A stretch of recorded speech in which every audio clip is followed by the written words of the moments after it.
पिजुली पत्रर उपकारिता मिलिबो एते लाभ जे जानिले आपण मध्य होइजिबे काबा व्यवहार करबा आरंभ करदेबे आजिठु ही। तेबे नमस्कार A to Z Odia health tips रे आपण मानकु स्वागत। सांग माने कोन आपण माने जानिछंती जे डाक्टरंटु अधिक उपकारी होछि पिजुली रो दुईटी पत्र। सकाळ खाली पेटरे एहाको खाइबा द्वारा बहुत उपकारिता मिलिथाय। सांग माने आमे माने जेते उन्नत होई जाउछे आम जीवन सेते छोट हो जाउछि।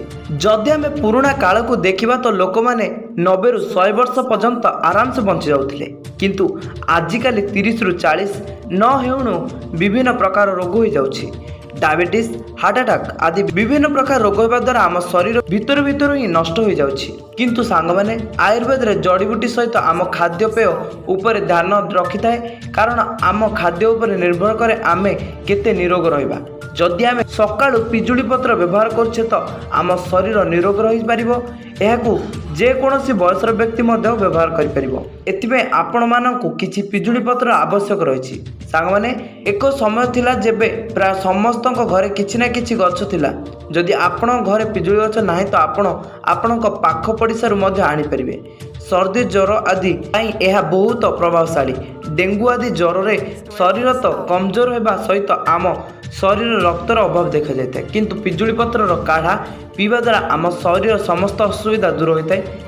यह आम पाचन शक्ति को मजबूत करिथाए। जो माने पेट जनित समस्या भोगुचंती से माने निहाती प्रयोग करबा उचित। यह मुंडबिंधा ता सहित डायबिटीज आदि बेमारी को ठीक करदेव।